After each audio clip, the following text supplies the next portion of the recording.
இன்னைக்கு 11th மே Saturday night 2 மணிக்கு நான் வந்து இட்லி ஊற்றிட்டு இருந்தேன். பருப்பு சாம்பார்லாம் வச்சாச்சு. எதுக்காக அப்படின்னா, திடீர்னு வந்து எங்கள் வீட்டுக்கார் வந்து கோவிலுக்கு போகலாம், ஒரு 2-3 கோவிலுக்கு போகணும் அப்படின்னு சொல்லி பிளான் பண்ணியிருந்தாரு. அதுக்காக நைட்டே வந்து சாப்பாடெலாம் ரெடி பண்ணியாச்சு. அம்மா வந்து மதிய லஞ்சுக்கு வந்து புளி சாதம் வந்து கிளறி கொடுத்துட்டாங்க. 2:30க்கு ஸ்டார்ட் பண்ணோம். ஒரு 7:30 பக்கமாக வந்து அந்த ஊருக்கு வந்து போயிட்டோம். இது எந்த ஊர் அப்படின்னா, திருக்கொள்ளிக்காடு அப்படின்னு அங்கே ஒரு பொங்கு சனீஸ்வரன் கோயில் இருக்குது அப்படின்னு சொல்லியிருந்தாங்க. அங்கே வந்து போகிறதா வந்து பிளான் போட்டு ஃபர்ஸ்ட் வந்து அங்கே போயாச்சு. ரொம்ப இன்டீரியர் ரொம்ப வந்து கிராமமாக இருந்துச்சு.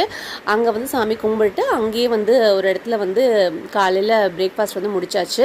அதுக்கப்புறமா வந்து குரு பகவான் கோவில் வந்து கும்பகோணமில் இருக்குது. அடுத்து வந்து சுவாமி மலைக்கு போகலான்னு பிளான் பண்ணியிருந்தோம். 12 o'clock வந்து கோவில் க்ளோஸ் பண்ணிடுவாங்களாம். 4 o'clock தான் வந்து ஓப்பன் பண்ணுவான்னு சொல்லியிருந்தாங்க. அதனால ஒரு இடத்துல இருந்து மதியம் லஞ்ச்லாம் முடிச்சுட்டு அதுக்கப்புறமா ஒரு 4:30 கோவில் போய் நல்லபடியாக வந்து சாமி பார்த்தாச்சு. இந்த டே வந்து ஃபுல்லாக இப்படி தான் போச்சு. அவ்வளோதாங்க. இது வரைக்கும் என் சேனலை சப்ஸ்கிரைப் பண்ணி சப்போர்ட் பண்ணி ரொம்ப நன்றி. நாளைக்கு அடுத்த வீடியோவில் பார்க்கலாம்.